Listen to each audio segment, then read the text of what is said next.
It's wild how much things change in just a few years. Like, I was thinking about how we even connect with people now versus, say, 10 or 20 years ago. Oh, totally. It feels like a lifetime, doesn't it? Just Oh, this constant accelerating blur. it really does.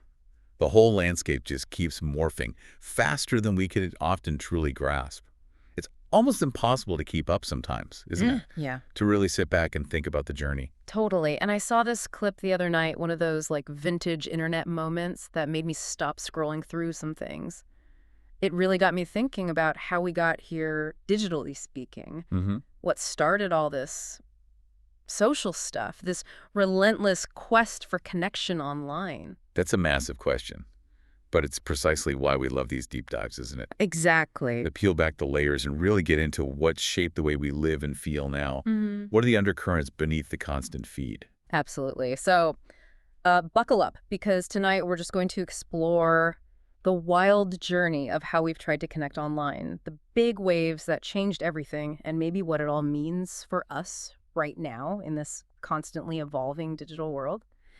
Remember when it wasn't just given that you had a profile online, like you actually had to seek it out? Right. It wasn't automatic. I came across some old material that brought me way back to these early platforms, like 6 Degrees, which launched in '97. Wow, 97. It's wild to think about, but this was really one of the very first attempts to combine personal profiles with actual friend lists. Imagine trying to build a network online when hardly anyone was even on the internet. Yeah, it's hard to picture. It sounds kind of quaint now, right? Mhm. It was this tiny nascent digital world where you'd like painstakingly build out these very basic connections. It felt almost like a digital Rolodex, you know? You'd list your affiliations, maybe your university or your high school, and then you'd have these rudimentary friend lists. Oh, basic. The infrastructure was truly just catching up with the idea of online sociality.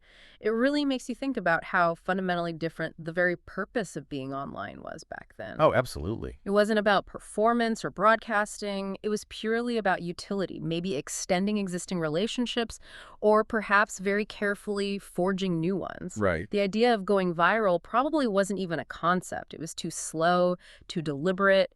The user experience was so focused on just making basic contact, seeing who else was out there, Yeah. rather than curating an entire online persona or personal brand. Yeah.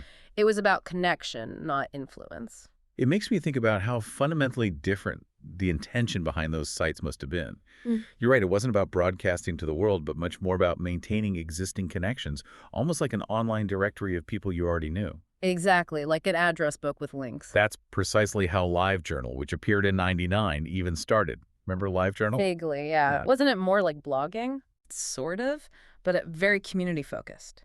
There was less pressure, less performance, because the audience was so incredibly small and contained. Right, you knew who was reading. Exactly. Mhm. It felt much more like an online diary you shared with a select few, and you could actually control who saw your entries and who could comment. Ah, okay. Control. LiveJournal users could set comments to only come from people on their friends list, or block anonymous comments entirely. You could even screen comments before they showed up. Whoa. That's different. That level of control meant you had so much power over your immediate sphere, and it truly felt like a personal space, even if it was online. It wasn't about trying to get thousands of likes or go viral. It was about sharing your thoughts, your day, your art with a trusted group. And because the audience was so self-selected and intimate, there was a sense of psychological safety that's like almost completely vanished from larger platforms today. Totally gone. That intimacy cultivated a different kind of behavior, one rooted in sharing personal experiences rather than performing for an amorphous crowd. It's like the digital world started as a quiet, personal reflection and then slowly morphed into this giant, bustling stadium. But then, okay, this is where it gets really interesting and maybe where that shift starts. Friendster burst onto the scene around 2003. Okay, I remember Friendster. That felt like the first big one. Right. It was the first one that genuinely grabbed the mainstream. It was based on this intriguing idea of 6 degrees of separation, making it feel exciting to meet new people or expand your circle. That whole degrees thing felt revolutionary at the time. Totally. And I read that Google even talked about buying it out Yeah, for billions. billions for Friendster. Yeah. It seemed destined to be the next big thing, the internet's rock star. Jonathan Abrams, the founder, was even on Jimmy Kimmel Live, Wow. a sure sign it had crossed into pop culture. This was the moment where the idea of online social networking seemed to finally click for a wider audience. It felt addictive, Yeah, right? Like you could suddenly see connections you never knew existed. exactly. And it felt relatively safe compared to, other ways of meeting people online back then. It felt Yeah. like it could generate billions. And when a giant like Google is looking at you, that's serious influence, a massive branding opportunity. Mm-hmm. It almost felt like the boundless promise of the internet unlimited connection was finally being realized on a massive scale.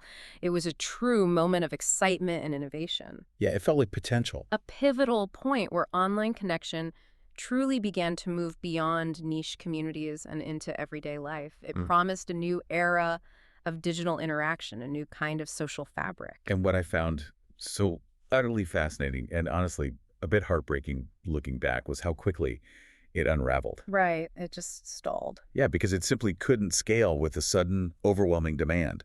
Technical hiccups, frustratingly slow loading times, constant error messages. Remember that? Oh, God, yeah. The spinning wheel of death. Exactly. It speaks to the profound emotional toll of a broken promise, doesn't it? People had this expectation of seamless, instant connection. Mm-hmm. And when the technology couldn't deliver, when their digital efforts were met with constant glitches, they just abandoned it. Poof. Yeah, gone. So fast. It's a stark reminder of how incredibly fickle user loyalty can be when a platform isn't meeting even basic needs for stability and performance. This massive surge in users created an unprecedented bottleneck. The platform's underlying database architecture just couldn't handle the traffic. They weren't ready for their own success. Not at all. Users weren't just looking for a service. They were investing emotional energy into building a new kind of social life. And when that investment felt wasted due to technical failures, the abandonment was swift and decisive. Makes sense. The emotional truth was that convenience and reliability trumped even the novelty and exciting promise. Friendster's rapid implosion taught the nascent social media world a crucial and often repeated lesson. The emotional investment users make in a platform is fragile, and technical failure isn't just an inconvenience. No. It's a profound breach of digital trust. So MySpace then swooped in, also around 2003, basically capitalizing directly on Friendster's struggles. Right on its heels. And this platform was a game changer. It became huge for music, for bands, for artists, and crucially for allowing custom profiles. Remember the chaos? No, the glitter. The Business. music. The top 8 drama. Yes. It exploded in popularity, becoming the #1 site by 2006, valued at an astonishing $12 billion at one point. 12 billion. Wow. And News Corporation, like old school media giant, bought it for over $500 million. That signaled a serious business play, an acknowledgement of a new kind of media power. That was a huge deal when Murdoch bought it. Totally. MySpace really understood the power of personalization and identity as a branding tool. You could customize your page with wild backgrounds, glitter GIFs, embedded music players. It was a digital canvas for self-expression, a direct reflection of your personality. It felt more like your space. Yeah. And bands used it to connect directly with fans, bypassing traditional gatekeepers and record labels. That was absolutely revolutionary for the music industry. Huge for indie music. It created this vibrant, chaotic, and incredibly influential ecosystem where culture was being shaped and shared in real time, often long before mainstream media caught on. Definitely. The acquisition by News Corp and its subsequent valuation truly cemented the idea that social platforms weren't just for fun.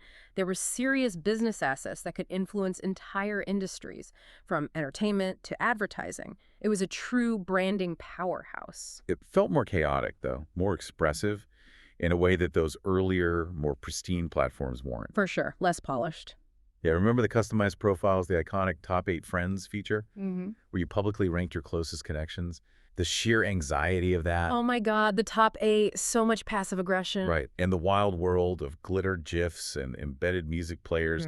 There was a real sense of individual identity being performed there, even if it was messy and pixelated. It was performance, but maybe more authentic, messy performance. Maybe. That technical freedom, allowing users to tinker with HTML and CSS, created a unique sense of ownership and personal brand expression. But then Facebook came along in 2004, initially just for college students. Right, the .edu requirement. And MySpace just couldn't pivot quickly enough to compete with its cleaner interface, its more curated experience, and eventually its real name policy that shifted the dynamic from anonymous performance to networked reality. Yeah, Facebook felt more grown up or something. It almost felt like a betrayal to some users when their favorite platform, their digital home, just couldn't keep up. It raises an important question.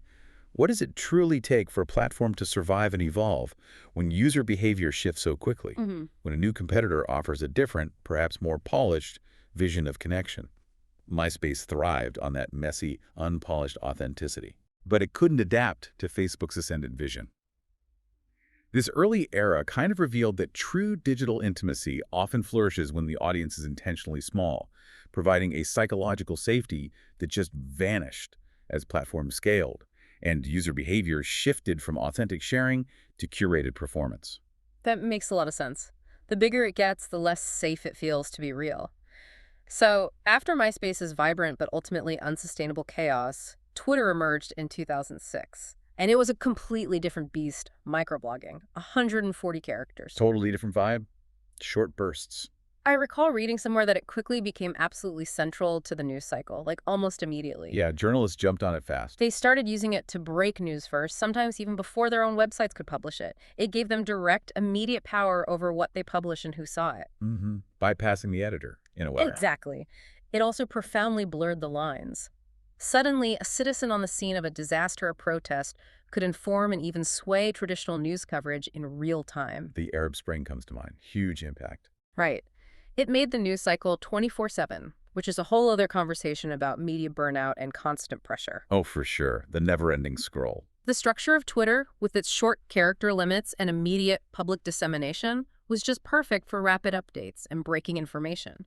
Traditional media had to adapt or risk being left behind. They had no choice. They had to learn to operate at the speed of tweets, which fundamentally changed how news was gathered, verified, and distributed. This shift gave journalists a new kind of independence and influence, but it also created an always-on pressure cooker, Yeah. demanding constant engagement and immediate responses.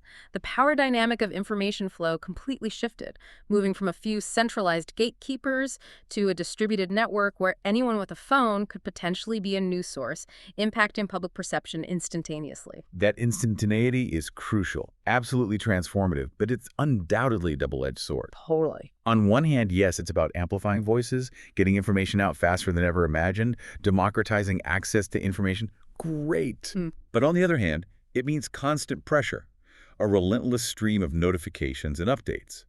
And it dramatically changes how we consume news, how we process it emotionally. How so? Because it's no longer curated by a few gatekeepers. It's raw, immediate, often unfiltered, and can be utterly overwhelming. Think about a major event breaking. You're no longer waiting for the 6 o'clock news or even just refreshing a news website. No, it's hitting your phone constantly. Exactly. Your feed is constantly updating with first-hand accounts, often unfiltered and emotionally charged. This can create a sense of hyper-awareness, sure, but it also breeds anxiety and can lead to emotional exhaustion. I'm scrolling. Precisely. It allows for a more immediate emotional response from the public, fostering solidarity, which can be good, but it also opens the door wide open to unverified information and, as we've seen countless times, intentional misinformation that can spread like wildfire, Yeah, instantly. causing widespread panic or confusion. The emotional truth is that while we gained unparalleled speed and access to information, we might have lost some of the necessary time for reflection, critical processing, and emotional regulation when consuming news.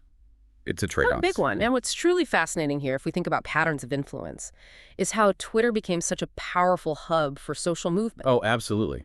Game-changing. You saw hashtags becoming rallying cries, literal calls to action. Hashtag Black Lives Matter, hashtag Me Too, hashtag Love Wins, hashtag Bring Back Or Girls, hashtag Oscar So White. The list goes on. They became organizing principles. Exactly. These weren't just trending topics or fleeting internet fads. They sparked global conversations, securing the platform's place in history as a catalyst for social change. It's a testament to the power of a simple symbol, the hashtag, to organize immense influence, to unify disparate voices around a common cause. Twitter provided a structured yet fluid way for these voices to coalesce, giving movements a digital megaphone that could reach millions in moments. The power of a hashtag lay in its ability to quickly categorize, amplify, and connect conversations across vast geographical distances and diverse demographics, bypassing traditional media filters. Right, it created its own channels. It enabled grassroots organizing and public discourse on an unprecedented scale, transforming individual grievances into collective calls for action. It showed how a seemingly trivial technical feature could be harnessed by users to exert significant real-world influence, fundamentally changing the branding of social movements forever and establishing a new paradigm for activism. And this really hit harder than expected for me, thinking about it. How these hashtags became literal spaces for collective expression of pain, anger, solidarity, and eventually accountability. Yeah, very visceral. Like hashtag Me Too. That phrase was coined years before by Tarana Burke, but it went explosively viral on Twitter, creating this powerful wave of shared testimony that was just undeniable. It felt like a dam breaking. Exactly. It's about people realizing they're not alone, that their individual, often isolating experiences are part of a larger systemic pattern of behavior. It fosters a profound sense of shared reality and accountability that traditional media often couldn't provide because it relied on individual, personal disclosure, often filtered through journalistic lenses. Right, this felt more direct. When you see thousands, even millions of people sharing their deeply personal stories under a single hashtag, it creates an undeniable emotional force, a tidal wave that cannot be ignored. It validates experiences that might have been dismissed or hidden, turning private trauma into a public catalyst for change. The behavior shifts from silent suffering to vocal collective action. Powerful stuff. It's a profound demonstration of how digital spaces can transform personal feelings into powerful social movements, forcing accountability and reshaping public discourse around deeply emotional issues, leaving an indelible memory, a collective memory, of shared experience that is difficult to erase. So when you look at these movements, you realize how absolutely integral Black Twitter was and continues to be. Definitely. You can't talk about Twitter's cultural impact without it. I remember seeing a discussion where someone described it not as a separate app or like a segregated corner, but as a place within Twitter, a congregation, a community that existed because its users willed it into being. That's a great way to put it. A community within. It's consistently driven conversations, shaped culture on the platform, and profoundly influenced American culture as a whole, much the same way Black culture has always shaped American culture for decades. True. It's about seeing patterns of influence and how a specific community can leverage a tool in ways no one else anticipated or even designed for. It really showcases how innovation and cultural impact don't always come from the platform's developers, Right. It's user-driven. but organically from its users who adapt, redefine, and ultimately own its purpose. Black Twitter created its own rules, its own vernacular, its own powerful internal structure for sharing information and opinions. The humor, the call-outs, the speed. Yeah. It became a crucial space for civic engagement, disseminating footage and information about police violence, demanding accountability for issues that often went ignored by mainstream media. Its influence on American culture and on Twitter itself is undeniable, demonstrating a deep organic power that no corporate branding budget could ever buy. It's a testament to collective agency. That's really profound how an informal grassroots community could exert such immense influence. The essence, as I heard it described, is about telling our stories that normally it may not have been told. Right, giving voice. It's about humanizing the Black experience, creating visibility, and challenging dominant narratives. But then, and this is where it gets complicated, you see the inherent contradictions that can arise when something so organic gains mainstream attention. Okay. There's been talk about a documentary on Black Twitter, and I heard some of the original creators, the very people who actually built and pushed this thing to what it became, feel completely left out, effectively erased from their own story. Oh, wow. That's Yeah. not good. It raises an important, uncomfortable question. Who truly owns these digital spaces and the powerful narratives that emerge from them? Can you really tell the story of a vibrant, organic movement without involving its core architects, the people who poured their emotional labor and ingenuity into it? Seems like you can't or shouldn't. It feels too familiar, almost like a corporate co-option of a grassroots movement, turning a collective triumph into a commercial product without adequate recognition for its originators. Yeah, that history repeats itself. This touches on the emotional truth of authorship and ownership in digital spaces. When a community organically builds something so powerful and influential, and then a larger entity tries to package and sell it without involving the very people who created it, It creates a deep sense of betrayal and erasure. Hmm. It's a struggle over who gets to narrate history and whether the emotional labor and creative genius of a community can be commodified without consent. It really made me pause and question the ethics of documenting digital culture and who ultimately benefits from the collective efforts of a community. Yeah, that's heavy. Who gets to tell the story matters. Okay, so shifting gears a bit, but still on Twitter's impact. Beyond serious activism and news, it became the undeniable birthplace of countless viral moments and memes. Oh yeah. Meme Central. It's like a cultural transmission unit spreading rapidly across the internet. From early icons like the dancing baby, which maybe predates it but found new life, to Rick-rolling. Never gonna give you up. Right. And later, the more bizarre, often dank and surreal memes, these things become their own evolving form of communication. Whole language. It's a fascinating pattern of how humor, commentary, and even politics get distilled into these highly shareable, often absurd formats. Memes operate as a kind of digital shorthand, allowing complex ideas or shared feelings to be conveyed with a single image or short video. They aren't confined to one platform, but proliferate across online spaces like YouTube, Twitter, TikTok, reshaping popular culture in real time. This rapid spread and adaptation is a testament to the platform's structure enabling such fluid, dynamic communication. It's a form of branding that isn't corporate, but deeply communal, driven by user creativity and a collective sense of humor or shared understanding, allowing ideas, jokes, and reactions to go global in minutes. They're incredibly versatile, aren't they? Serving as light entertainment, powerful self-expression, sharp social commentary, and sometimes just pure, unadulterated absurdity. Totally. It really makes me question how our brains process information when it comes in these bite-sized, often absurd packages. What makes us click, like, or share a picture of, what was it, 30, 50 feral hogs in our yard? Oh my God, the feral hogs tweet. Yes, iconic. It's not just the content itself, it's the collective amusement, the shared absurdity that creates a fleeting but incredibly powerful emotional bond. Right, it's the shared joke. Memes tap into a deep human need for connection and shared experience, even if that experience is just a collective laugh at something ridiculous or profoundly relatable.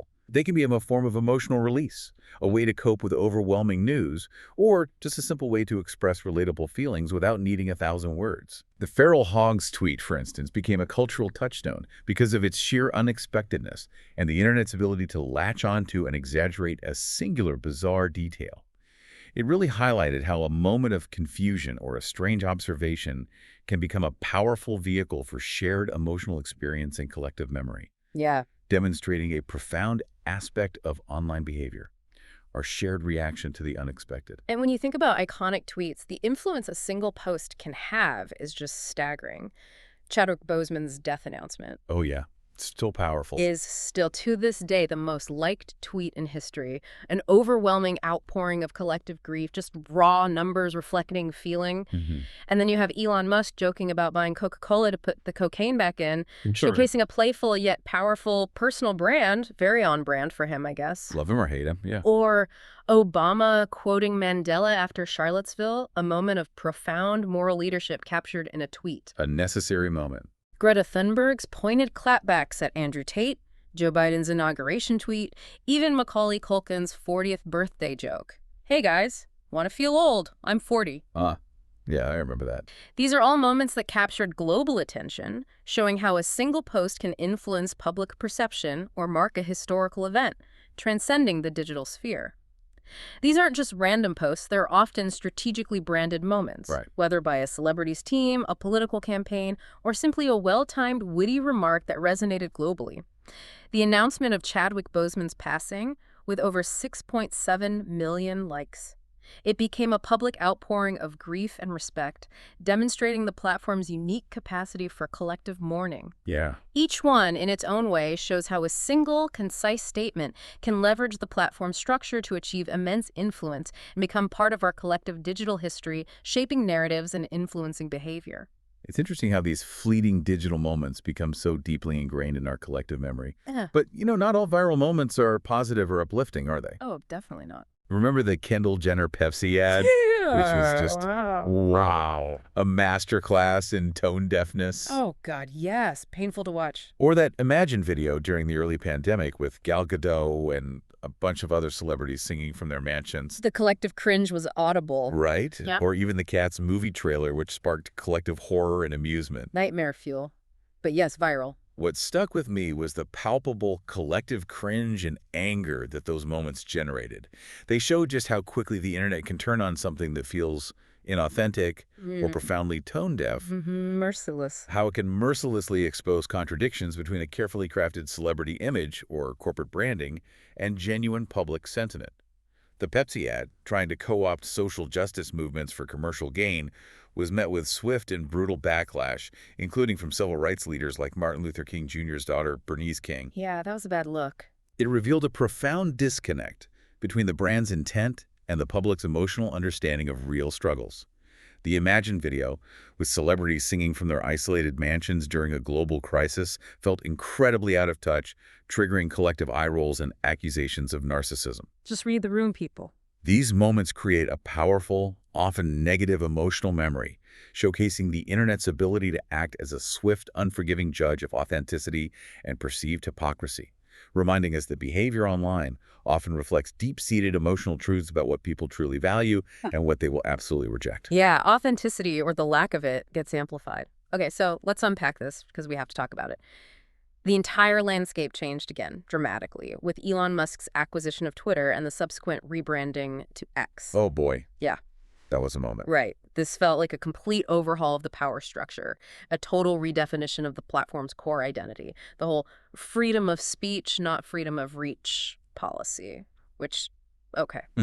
Still figuring that one out. The dramatic, often confusing changes to verification with the blue checks, rolling out different paid tiers for basic features. The blue check chaos. It's a massive business pivot aiming to monetize engagement and content creation in completely new ways, but it's been incredibly disruptive, to say the least. Disruptive is one word for it. The shift from Twitter to X was more than just a name change. It was a redefinition of the platform's core identity and its approach to content moderation and user interaction. The freedom of speech, not freedom of reach policy signaled a new stance on what kind of content would be amplified. And be amplified. And the move to paid verification fundamentally altered the social cachet of the blue checkmark, turning a symbol of authenticity into, well, a purchased commodity. Right, pay to play. This business strategy aimed to extract more value from users and content creators, introducing different paid tiers for individuals and organizations, but it also fundamentally challenged the established norms of a platform that had, for years, been largely free and open. The power now lies squarely with the owner, who dictates the terms of engagement and who benefits financially from the content. It's a bold, yet controversial, brand transformation. It's certainly been messy, and from a user perspective, deeply unsettling for many. The decision to, remove the block function or talks of it. Which is wild. Basic safety tool. Right. The increased reports of hate speech and harassment, the sudden mass layoffs of long-standing employees, it all feels like it flew directly in the face of what many users had come to expect or even rely on for their mental well-being and safety on the platform. It felt very abrupt, very chaotic. And the idea that you might have to pay just to post for new users. Yeah. That feels like it fundamentally contradicts the very idea of a public square where access is meant to be open. Yeah, that changes everything. It made me pause, seeing how quickly a platform's culture can shift when a new leader takes over with a completely different vision, one that seems to prioritize maybe profit or a certain ideology over psychological safety. The removal or threatened removal of the block function was a significant emotional blow for many, as it stripped away a basic tool for personal safety and boundary setting in a sometimes hostile online environment. Reports of increased hate speech further fueled anxieties about the platform's direction and its impact on user experience and, frankly, trauma. You felt the shift. Yeah.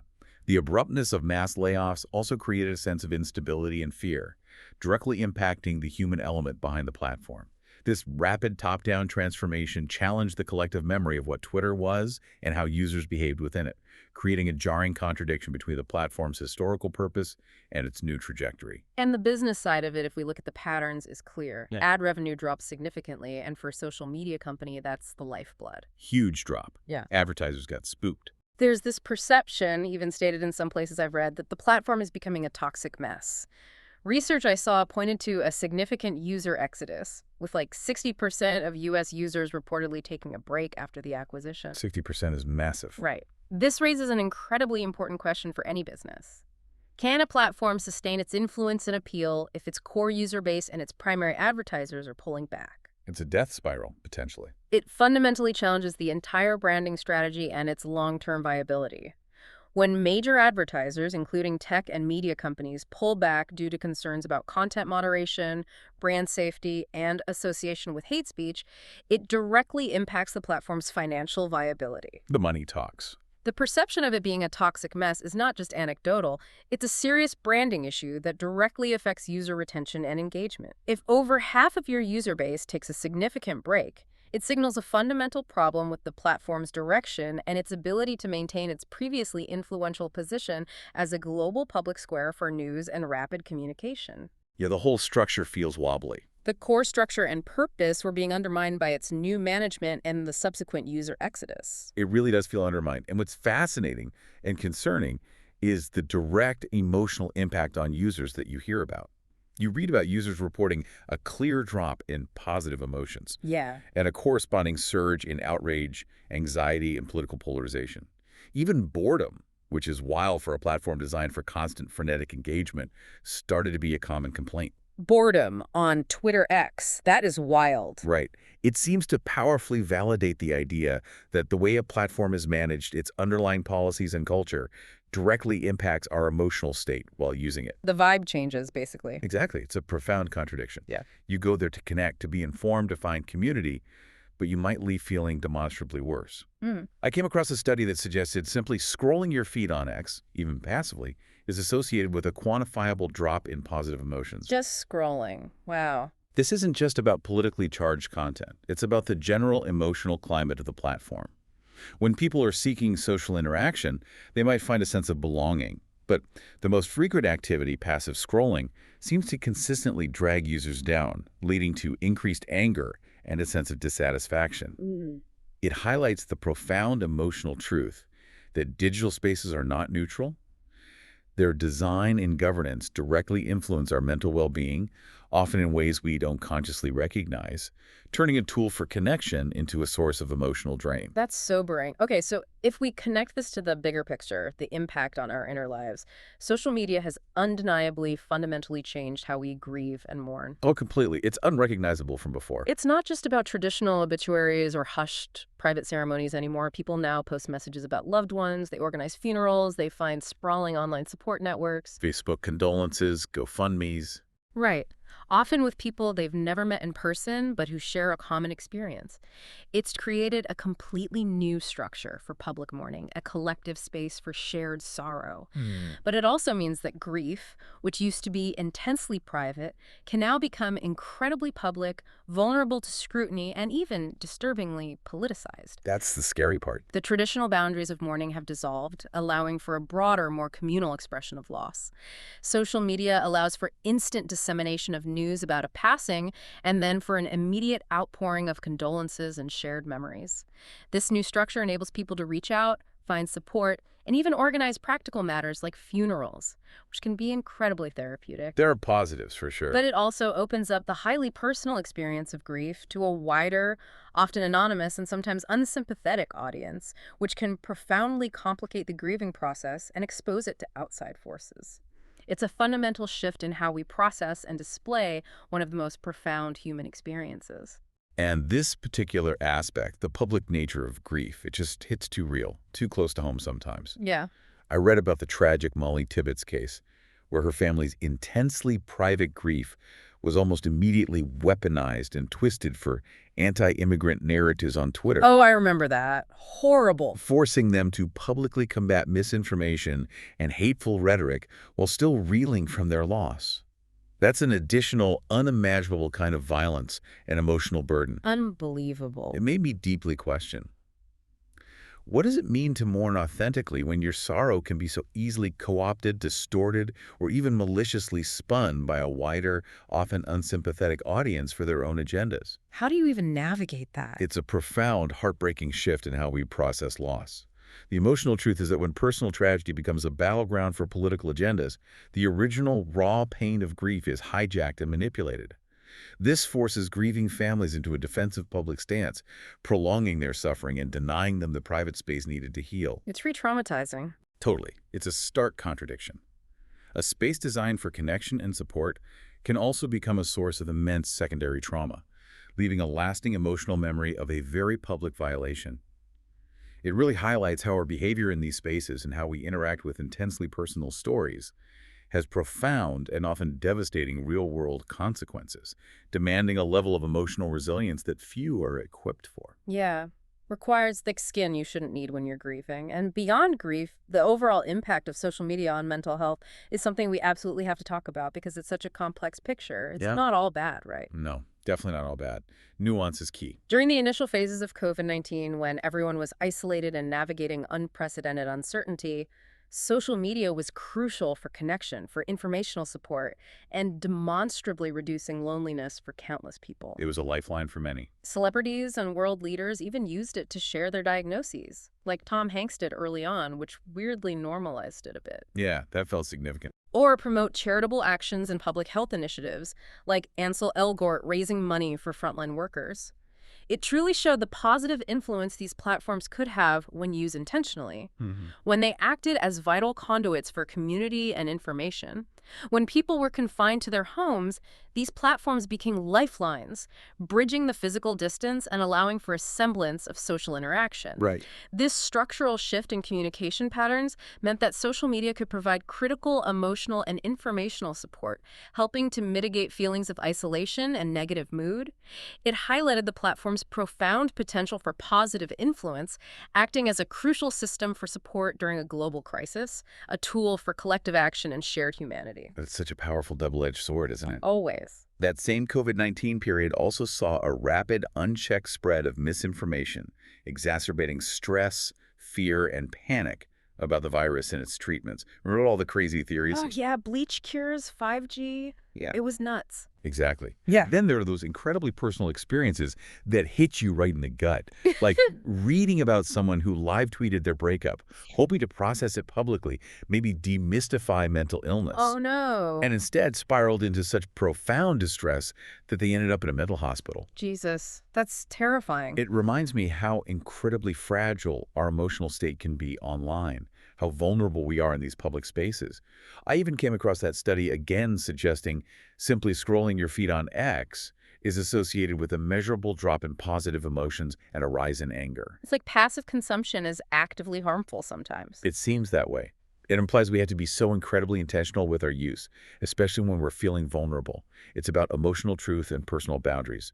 The behavior of rapidly sharing information, while seemingly helpful, also facilitated the spread of false claims, directly impacting public health and emotional well-being. The story of someone live tweeting a breakup, intending to help, but instead spiraling into a full-blown depression and suicidal ideation, is a stark contradiction of the supposed support found online. Yeah, the intention versus the reality. It highlights the profound vulnerability of our inner lives in these public spaces and the critical need for personal boundaries and self-awareness when navigating platforms designed for constant engagement, but which can leave us feeling worse than before. Okay, one last big shift that really stuck with me, especially when we talk about patterns of influence and branding. It's how the very definition of celebrity is changing. Oh, massively. The creator economy. Yeah, younger generations are spending significantly less time with traditional celebrities, actors, singers, movie stars, and much more time and disposable income, apparently, on independent content creators on social platforms like TikTok or YouTube. People they feel they know. Exactly. Yeah. These creators often seem more authentic, more relatable, less polished, because they're essentially just themselves, or seem to be. Right. The performance of authenticity. It's a huge structural shift in the entire entertainment industry and in brand influence. You hear stories now of people skipping college, forgoing traditional career paths to become TikTok famous, making millions by just being themselves, or at least performing a very convincing version of authenticity. The barrier to entry is lower, but the pressure cooker is intense. This signals a massive structural change in how entertainment and influence are produced and consumed.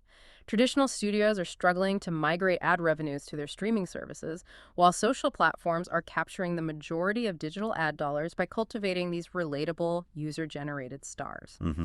The branding of influence has democratized, allowing anyone with a smartphone and a unique personality to build a massive following and a lucrative career simply by performing their everyday life or a heightened version of it. It's a new kind of power and a new kind of hustle, built on direct connection rather than a polished, distant corporate image. Yeah, it's all about that quest for authenticity and immediate connection, isn't it? People desperately want to see real lives, real humor, real vulnerability. They're tired of the curated perfection. Totally, we crave real. But then you hear about these TikTok houses where young people are essentially living together, constantly producing content, always thinking about follower counts, always performing for the camera 24/7. Like a reality show, but their actual lives, sort of. It makes me question, how authentic can you truly be when your entire livelihood depends on that performance, when every moment is a potential piece of content? Right. Where does the person end and the brand begin? What are the profound emotional costs of constantly being on, always trying to create content that sticks, that goes viral, that maintains your engagement metrics? It's a very different kind of hustle, a different kind of pressure. Exhausting to even think about. This pursuit of authenticity quickly becomes a profound contradiction. The very behavior that draws an audience relatability and rawness can become a commodified performance, blurring the lines between genuine self and curated persona. The emotional labor involved in maintaining a constant stream of authentic content, chasing viral trends, and managing an audience's expectations can be immense, leading to burnout, identity diffusion, and a distorted sense of self. Yeah. What does that do to you long term? It raises important questions about the long-term psychological impact of living a life where every moment is potentially content and every emotional truth is a potential monetization opportunity. Yeah. Like a new kind of capitalist exploitation of the self. Wow. Exploitation of the self. That's. Yeah. Just so much to think about, isn't it? From those early, almost innocent attempts to connect online with just a handful of people reaching out through rudimentary profiles Yeah, 6 degrees feels like another planet now. to where we are now, deeply enmeshed in these complex, ever-evolving digital ecosystems. It's a constant evolution, full of unintended consequences and unexpected turns. Yeah. And it's not just about the platforms themselves or their business models or the tech, but about what they reveal about us, about human nature, Mm. about how we chase connection, how we react to loss, how we find our voice, how we perform our lives. It's never really tied up neatly. As we navigate this ever-changing digital landscape, perhaps the real question for us to ponder is, are we truly connecting? Or are we simply performing a perpetual version of ourselves for an audience that may or may not truly see us? Silence. This episode is powered by NeonKore Media for stories they said were too real to tell.